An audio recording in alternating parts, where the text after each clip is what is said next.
Assalamualaikum warahmatullahi wabarakatuh. Kembali lagi bareng Bang Coy di channel Situs Misteri. Terima kasih buat teman-teman semua yang sudah mengklik video ini. Semoga teman-teman selalu sehat walafiat, dimudahkan rezekinya, dan dimudahkan segala urusannya. Untuk kisah kali ini, ada sebuah cerita yang diambil dari Twitter, dari tulisannya Diuseta. Sebuah kisah yang berjudul Sumur Pemakan Tumbal. Sebelum kita lanjut ke ceritanya, tekan dulu tombol like video ini, jangan lupa subscribe dan aktifkan lonceng notifikasinya agar kalian tidak ketinggalan cerita seram dari Bang Joy. Oke, seperti apa untuk kisah kali ini? Langsung saja kita masuk ke ceritanya.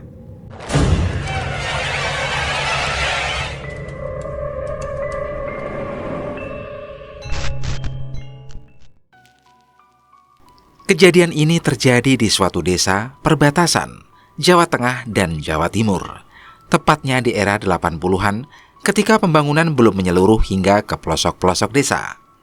Sebuah desa, sebut saja namanya Desa Jati Alas, merupakan sebuah desa yang dikenal dengan hasil kerajinan tangan yang menjadi komoditas desa. Perkenalkan, aku Rani, salah satu warga desa Jati Alas yang hidup sangat berkecukupan di desa ini. Mungkin dengan segala sesuatu yang kami punya, keluarga kami dianggap sebagai salah satu keluarga yang terpandang. Rani, belum ke sumur? Tanya salah seorang warga yang lewat di depan rumahku. Ini sebentar lagi, Bu. Nanti saya menyusul. Jawabku, untuk memenuhi kebutuhan air di desa ini, kami harus menimba air dari sumur yang terdapat di ujung perbatasan desa. Sebenarnya tidak jauh. Hanya saja untuk keperluan air di rumah, kami harus setidaknya 2 kali bolak-balik sumur. Rani, katanya bapakmu nambah karyawan lagi ya? Tanya seorang ibu yang sedang ikut mengantri menimba sumur. Iya, Bu. Pesanan dari kota tambah banyak, biar bisa diambil semua. Jawabku menjelaskan kepada mereka. Wah, makin kaya ya keluarga kamu. Harusnya kamu nggak usah nimba ke sumur ini lagi. Kan bisa nyuruh anak buah bapakmu. Lanjut ibu itu. Jangan, Bu. Nanti aku jadi males. Bapak yang nyuruh. Harus aku yang ke sumur. Jawabku. Giliranku datang. Aku memenuhi jerigen dengan air. Segera kembali ke rumah. Dan kembali lagi ke sumur hingga bak di rumah terisi penuh. Rutinitas inilah yang terjadi di setiap pagi. Siangnya aku membantu untuk membuat kerajinan. Semua berjalan seperti rutinitas desa lainnya. Namun malam ini terjadi hal yang tidak biasa. Suara kentongan berbunyi. Jumlah kentongan itu menandakan ada orang yang meninggal. Warga pun keluar dari rumah dan berkumpul. Mas, siapa yang meninggal? Kejadiannya di mana? Tanyaku kepada Mas Anto yang lewat depan rumahku.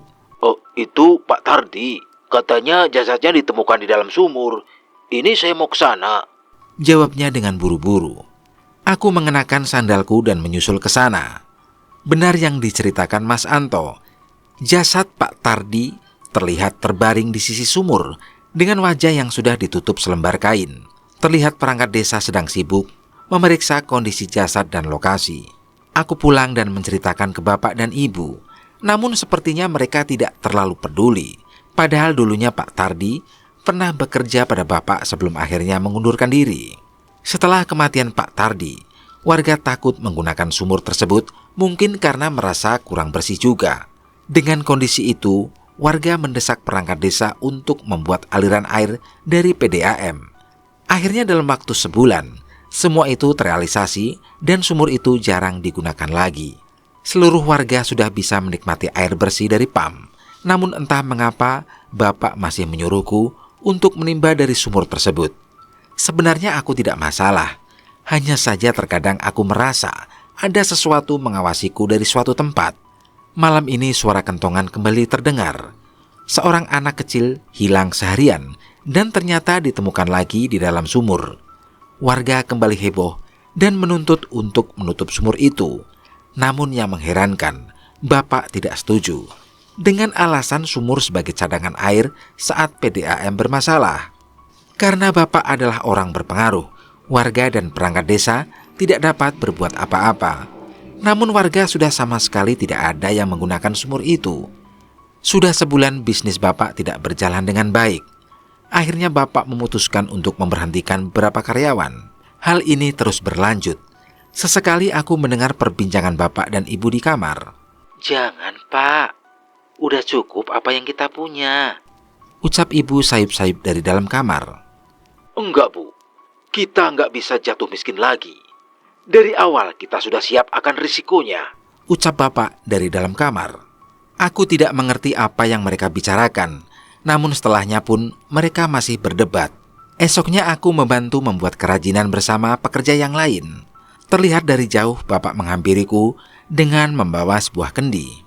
Duk, nanti malam kamu mampir ke sumur ya. Bawa kendi ini dan isi sampai penuh. Ucap Bapak dengan menyerahkan sebuah kendi tua. Untuk apa, Pak? Tanyaku bingung. Sudah, nggak usah tanya-tanya. Ucapnya dengan raut wajah yang serius.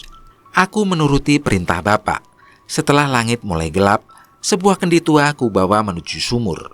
Walaupun sudah terbiasa, tapi aku merasa ada yang aneh dari semua ini. Sebuah sumur tua terlihat di hadapanku. Tidak ada penerangan yang selain lampu minyak yang kubawa. Sedikit demi sedikit aku menimba sumur dan mengisi kendi tua pemberian Bapak. Namun sebelum sempat penuh, tali dan emberku tersangkut. Sebuah benda ikut terbawa. Aku menariknya sekuat tenaga hingga benda itu terangkat ke atas dan terjatuh di samping sumur. Lampu minyak kudekatkan ke benda itu dan yang terlihat sungguh mengerikan. Jasad bayi yang sudah membusuk dengan bau menyengat tergeletak di pinggir sumur. Aku menutup mulut dan hidung menahan bau busuk yang muncul dari jasad itu. Segera kuangkat lampu minyak dan bersiap berlari meninggalkan sumur. Belum sempat berdiri, badanku tertahan dengan sesosok makhluk yang muncul dari belakangku. Makhluk perempuan dengan wajah yang membusuk, dengan rambut putih yang disanggul berantakan, berdiri tepat di depan wajahku. Mau kemana, Duk? Sekarang di sini tempatmu. Ucap makhluk itu kepadaku. Tolong! Aku mencoba berteriak, namun sepertinya tidak ada yang mendengar. Bapakmu sudah menyerahkanmu pada kami untuk ditukar dengan kekayaannya. Sekarang kamu milik kami. Ucap makhluk itu. Beberapa makhluk lain mulai muncul dari semak-semak di sekitar sumur dan bersiap menghampiriku. Enggak mungkin. Bapak nggak mungkin ngelakuin itu.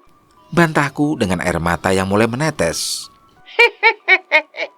Di sebelahmu itu adalah jasad adikmu.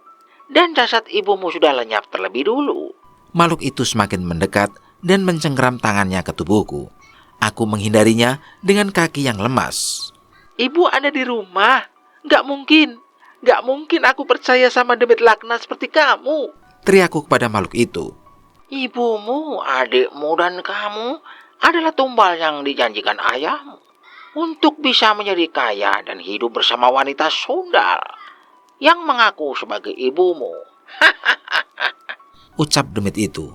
Tanpa terasa, setan dari balik semak sudah mencapai tubuhku dan mencengkeram dengan erat. Bapak, nggak mungkin. Bapak, tolong Rani, Pak. Aku berteriak sambil meronta, namun tenaga setan itu terlalu kuat. Rasa sakit yang tak tertahankan mulai muncul. Selama semalaman setan-setan itu mencabik-cabik tubuhku dan menjilati semua darah yang menetes dari lukaku. Setan-setan baru bermunculan melakukan hal yang sama hingga mereka puas dan mengangkatku. Suara gemericik air terdengar. Itu adalah darahku yang menetes ke dalam air di lubang sumur.